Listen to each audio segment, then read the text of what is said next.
Hello बच्चों, कैसे हैं आप सब। उम्मीद करते हैं आप सब ठीक होंगे। एक बार फिर से आपके YouTube channel study with GM में आपका स्वागत है। आज हम आपको बता दें, हमारे चैनल पर यूपी ट्रिपल एस सी मुख्य सेविका 2022 की तैयारी करवाई जाएगी। जो भी बच्चे मुख्य सेविका की तैयारी करना चाहते हैं वो हमारे चैनल से जुड़ जाएँ। आई थिंक आप लोगों को सिलेबस तो पता चल चुका होगा, और अगर नहीं पता है तो आपको हम बता दे रहे हैं। वैसे कोई ऑफिशियली सिलेबस नहीं अभी आया है, लेकिन जो प्रीवियस ईयर के क्वेश्चन पेपर थे उनसे कुछ सिलेबस निर्धारित किया गया है, जिसमें से आपको सामान्य हिंदी पढ़ना है, सामान्य ज्ञान पढ़ना है उत्तर प्रदेश और भारत का, तर्क क्षमता यानी रीजनिंग पढ़ना है, पोषण और स्वास्थ्य पढ़ना है। पोषण और स्वास्थ्य में आपको कॉमन बीमारियों के बारे में जानकारी लेनी है, टीकाकरण पढ़ना है, कुपोषण पढ़ना है, विभिन्न राष्ट्रीय स्वास्थ्य कार्यक्रम, गर्भवती देखभाल, पोषण, जीवन के विभिन्न चरणों में पोषक का महत्व। उसके बाद में आपको प्राथमिक देखभाल और बच्चे की शिक्षा पढ़ना है, प्रबंधकीय योग्यता पढ़ना है। यही सब जो है वो आपका सिलेबस है। तो चलिए आ जाते हैं आज के अपने क्लास पर। आज हम आपके लिए रोग एवं उपचार टीकाकरण से क्वेश्चन लेकर के आए। यहाँ से क्वेश्चन आपके एग्जाम में जरूर बनेंगे। तो चलिए आ जाते हैं अपने प्रश्नों पर। आज का जो हमारा पहला प्रश्न है वो है, चेचक यानी स्मॉल पॉक्स का रोग कारक जीव कौन सा है। इसका ऑप्शन दिया हुआ है रूबेला विषाणु, वेरिसेला विषाणु, इबोला विषाणु या फिर साइटोमेगालो विषाणु। यानी रूबेला वायरस से चेचक होता है, या फिर वेरिसेला वायरस से होता है, या फिर इबोला वायरस से होता है, या साइटोमेगालो वायरस से होता है। तो इस क्वेश्चन के अगर राइट आंसर की बात करेंगे तो इसका राइट आंसर हो जाएगा ऑप्शन बी, वेरिसेला वायरस। जो चेचक होता है इसे हम छोटी माता के नाम से भी जानते हैं, और ये जो होता है ये वेरिसेला विषाणु से होता है। बाकी जो आपका रूबेला विषाणु है ये विषाणु के होने के साथ साथ एक बीमारी का भी रूप ले चुका है। ऐसे जो आपका इबोला है, साइटोमेगालो विषाणु है, ये सब एक वायरस है, लेकिन अब एक समझ लीजिए गंभीर बीमारी का रूप ले चुका है। चलिए अगले क्वेश्चन पर आते हैं। अगला क्वेश्चन है, डिसेंट्री प्रवाहिका, डिसेंट्री या प्रवाहिका निम्न में से कौन से सूक्ष्म जीव के कारण होता है। इसका ऑप्शन दिया हुआ है साल्मोनेला, शिगेला, लीशमैनिया या फिर प्लाज्मोडियम।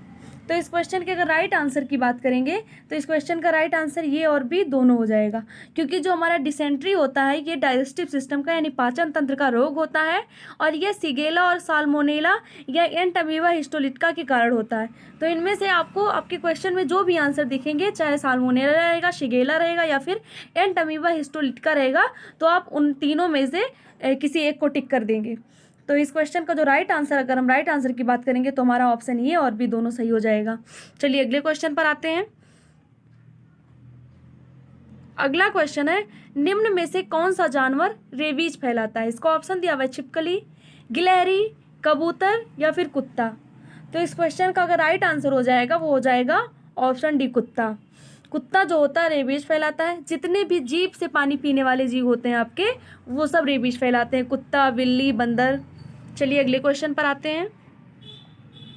अगला क्वेश्चन है, पेनिसिलिन किस सूक्ष्म जीव से प्राप्त होता है। इसका ऑप्शन दिया हुआ है अमीबा, विषाणु, प्रोटोजोआ या फिर कवक। तो इस क्वेश्चन का जो राइट आंसर हो जाएगा वो हो जाएगा ऑप्शन डी, कवक। जो पेनिसिलिन होता है वो कवक से प्राप्त होता है। पेनिसिलिन की खोज जो की थी वो अलेक्जेंडर ने की थी। अलेक्जेंडर ने कब किया था, आपको सन बता दें तो 1928 ईस्वी में अलेक्जेंडर ने पेनिसिलिन की खोज की थी। चलिए अगले क्वेश्चन पर आते हैं। अगला क्वेश्चन है, निम्न में से किनमें एनीमिया होने का खतरा अधिक होता है। इसका ऑप्शन दिया हुआ है वृद्ध व्यक्ति, बच्चे, गर्भवती महिलाएं या फिर जानवर। तो इस क्वेश्चन का जो राइट आंसर हो जाएगा वो हो जाएगा ऑप्शन सी, गर्भवती महिलाएं। जो हमारा एनीमिया होता है वो ब्लड की कमी से होता है। हमारे शरीर में या ब्लड में जब आयरन की कमी हो जाती है, रेड ब्लड सेल्स जब कम होने लगते हैं तो हमारे शरीर में एनीमिया हो जाता है। और अगर विटामिन की बात करें, किस विटामिन की कमी से होता है, तो विटामिन B12, विटामिन B12 की कमी से एनीमिया रोग होता है। गर्भवती महिलाओं में खून की कमी, शरीर में आयरन की कमी के कारण हो सकता है। चलिए अगले क्वेश्चन पर आते हैं। अगला क्वेश्चन है, निम्न में से किस खनिज की कमी से एनीमिया होता है। इसका ऑप्शन दिया हुआ मैग्नीशियम, लोहा, जस्ता, सीसा। तो भी हमने आपको बताया कि आयरन की कमी जब हो जाती है तो हमारे शरीर में एनीमिया हो जाएगा, इसीलिए ऑप्शन बी सही हो जाएगा। आयरन यानी लोहा, लोहा की कमी से शरीर में एनीमिया होता। और ये जो मैग्नीशियम होता है इसकी कमी हो जाती है तो हमारे हाथ पैर में ऐंठन होने लगता है, सर दर्द होने लगता है। मैग्नीशियम की कमी से ऐसे कई सारे सिम्टम्स दिखने लगते हैं। चलिए अगले क्वेश्चन पर आते हैं। अगला क्वेश्चन है, निम्न में से कौन सा एनीमिया का लक्षण नहीं है? इसको ऑप्शन दिया हुआ है, हृदय की धड़कन अनियमित होना, थकान, मसूड़ों में रक्तस्राव या फिर त्वचा का पीलापन। तो इस क्वेश्चन का जो राइट आंसर हो जाएगा वो हो जाएगा ऑप्शन सी, मसूड़ों में रक्तस्राव। मसूड़ों में जो रक्तस्राव है वो एनीमिया का सिम्टम नहीं है, उसका लक्षण नहीं है, ये स्कर्वी रोग का लक्षण है जो कि विटामिन सी की कमी से होता है। समझ लीजिए पायरिया, जैसे हमारा पायरिया हो गया तो हमारे दांतों में क्या होता है, रक्तस्राव होता है। और बाकी जो हृदय की धड़कन है, हृदय की धड़कन की अनियमितता, ये एनीमिया का लक्षण है। थकान भी होता है एनीमिया में, त्वचा का पीलापन भी होता है एनीमिया में, क्योंकि ब्लड की मात्रा जब कम हो जाती है तो स्किन जो हमारा होता है वो पीला पड़ जाता है। चलिए अगले क्वेश्चन पर आते हैं। अगला क्वेश्चन है, कौन से क्रोमोसोम टर्नर सिंड्रोम में प्रभावित होते हैं? इसका ऑप्शन दिया हुआ है 14, 28, 34 या फिर 45। तो इस क्वेश्चन का जो राइट आंसर हो जाएगा वो हो जाएगा ऑप्शन डी, 45। आप सभी को पता होगा मनुष्य में 23 जोड़ी यानी 46 गुणसूत्र पाए जाते हैं, जिनमें से जो 45 नंबर का गुणसूत्र होता है वही टर्नर सिंड्रोम में प्रभावित होता है। इनमें से लिंग गुणसूत्रों में से केवल एक गुणसूत्र जो होता है वही उपस्थित होता है। इससे प्रभावित स्त्रियां जो होती हैं वो नपुंसक होती हैं। और आपको बता दें, down syndrome, Turner syndrome, Klinefelter syndrome, ये सब जो है वो ये सब आनुवांशिक बीमारी है, जेनेटिक डिजीज है। चलिए अगले क्वेश्चन पर आते हैं। अगला क्वेश्चन दिया हुआ है, निम्न में से कौन सा मच्छर से उत्पन्न रोग नहीं है? इसका ऑप्शन दिया हुआ है, डेंगू, जीका, चिकनगुनिया या फिर दाद। तो ये जो हमारा डेंगू होता है ये भी एडीज मच्छर के द्वारा होता है। जीका भी हमारा मच्छर के द्वारा ही एक दूसरे में फैलता है। और जो चिकनगुनिया है ये भी हमारा मच्छर के द्वारा फैलता है। अगर इसके वाहक की बात करें तो जो चिकनगुनिया का वाहक होता है वो एडीज इजिप्टी और एडीज एल्बोपिक्स होता है। लेकिन जो ये हमारा दाद होता है, दाद मच्छर के द्वारा नहीं होता है, ये कोई वायरस जनित रोग नहीं है। डेंगू, जीका, चिकनगुनिया जो है ये विषाणु जनित रोग हैं, वायरस के द्वारा होते हैं। लेकिन जो हमारा दाद है ये कवक के द्वारा होता है। ये मच्छर के काटने से एक दूसरे व्यक्ति में नहीं पहुंच सकता है। इसीलिए इस क्वेश्चन का जो राइट आंसर हो जाएगा वो हो जाएगा ऑप्शन डी। चलिए अगले क्वेश्चन पर आते हैं। अगला क्वेश्चन है, निम्नलिखित में से कौन सी बीमारी दुग्ध द्वारा फैलती है? इसका ऑप्शन दिया हुआ है, टीबी, पीलिया, डिप्थीरिया या फिर हैजा।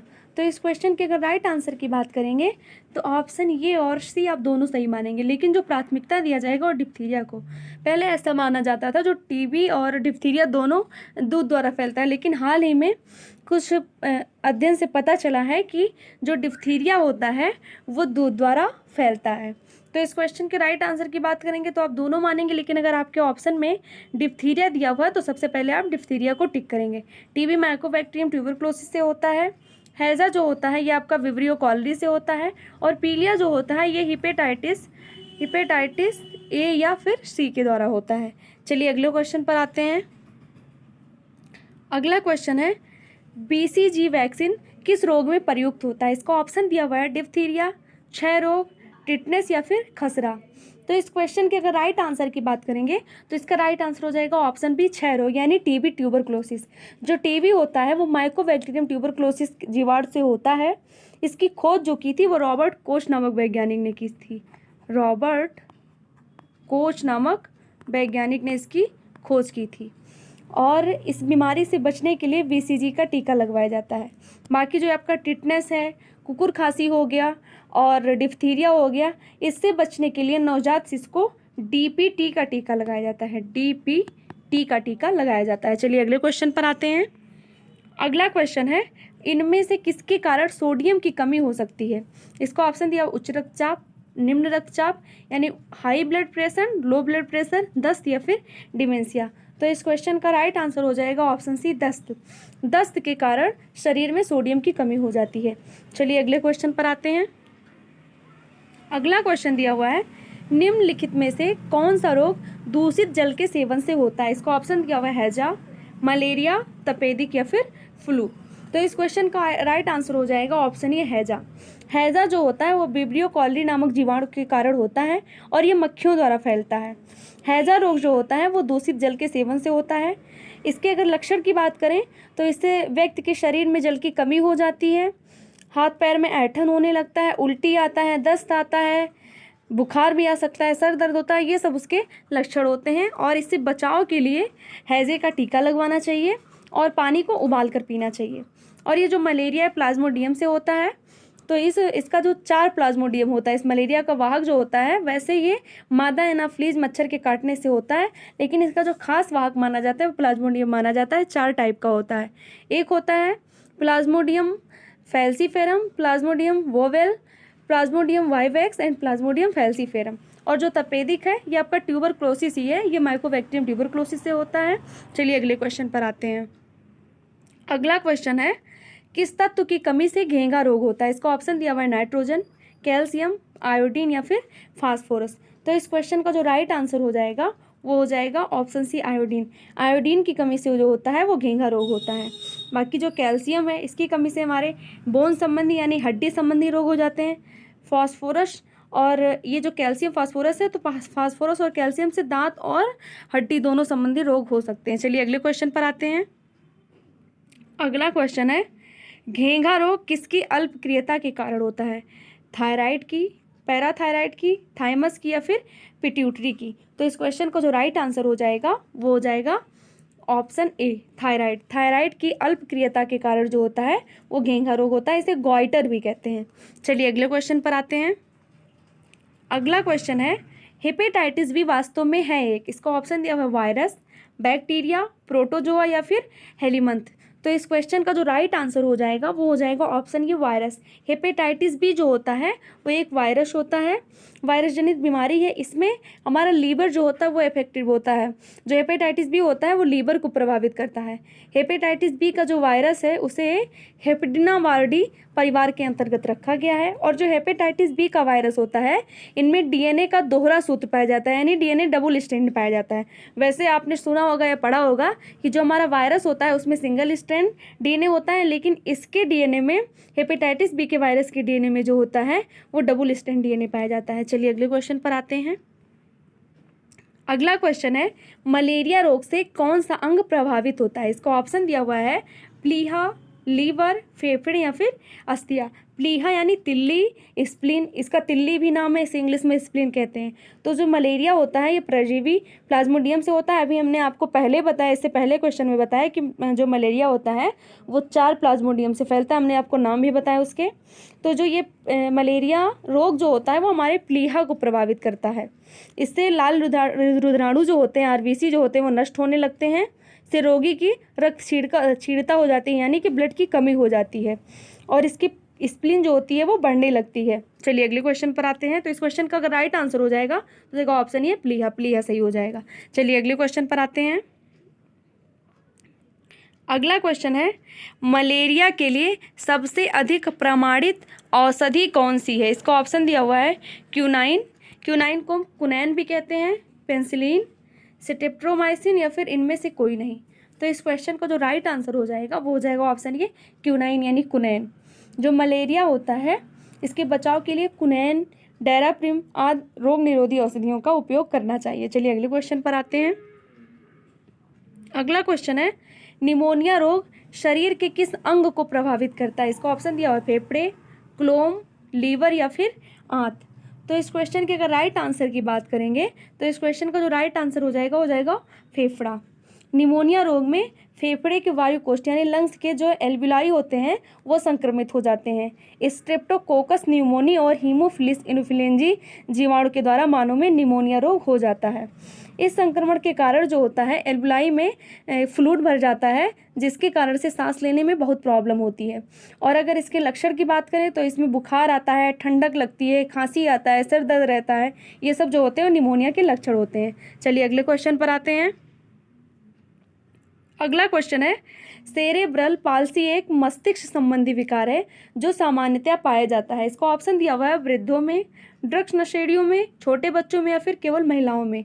तो इस क्वेश्चन के अगर राइट आंसर की बात करेंगे तो इस क्वेश्चन का राइट आंसर हो जाएगा ऑप्शन सी छोटे बच्चों में। जो सेरेब्रल पाल्सी होता है एक मस्तिष्क संबंधी रोग है जो सामान्यतः छोटे बच्चों में पाया जाता है।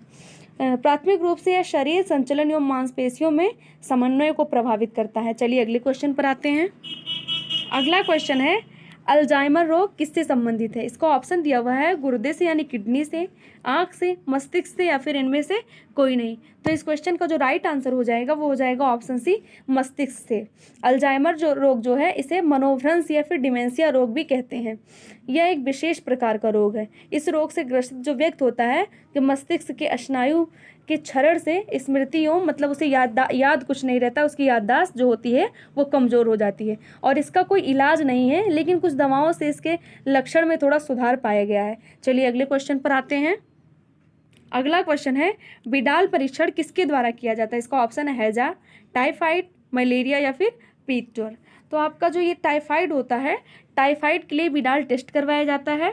और अगर बिडाल टेस्ट की बात करें कि इसका नाम बिडाल टेस्ट क्यों पड़ा, तो फ्रांस के जीवाणुविद जॉर्ज फर्नांड इसिडोर विडाल के नाम पर इसका नाम विडाल टेस्ट रखा गया था। तो इस क्वेश्चन का राइट आंसर हो जाएगा ऑप्शन बी, टाइफाइड। चलिए अगले क्वेश्चन पर आते हैं। अगला क्वेश्चन है जिसमें एक व्यक्ति किसी विशेष रंग की पहचान करने में विफल रहता है, उस रोग को क्या कहा जाता है? इसका ऑप्शन दिया हुआ है अंधापन, वर्णांधता, रतौंधी या फिर इनमें से कोई नहीं। तो इस क्वेश्चन के अगर राइट आंसर की बात करेंगे तो ऑप्शन बी सही हो जाएगा, वर्णांधता। इसे कलर ब्लाइंडनेस भी कहते हैं। यह आँखों का रोग होता है और इस रोग से जो ग्रसित व्यक्ति होता है वो देखते समय एक से अधिक रंगों का बोध नहीं हो पाता है उसे। इस रोग से ग्रसित व्यक्ति की रंग बोध की शक्ति जो होती है वो साधारण व्यक्तियों के रंग बोध की शक्ति से कम हो जाती है और ये जो होता है ये आनुवांशिक रोग होता है, इसका कोई उपचार नहीं है।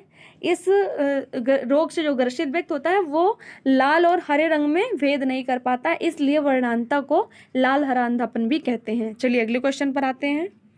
अगला क्वेश्चन है निम्न में से कौन सा जीवाणु जनित रोग है? इसका ऑप्शन दिया हुआ है गोल्डकिर्म, एड्स, मलेरिया या फिर कुष्ठ। तो इस क्वेश्चन का जो राइट आंसर हो जाएगा वो हो जाएगा ऑप्शन डी, कुष्ठ रोग।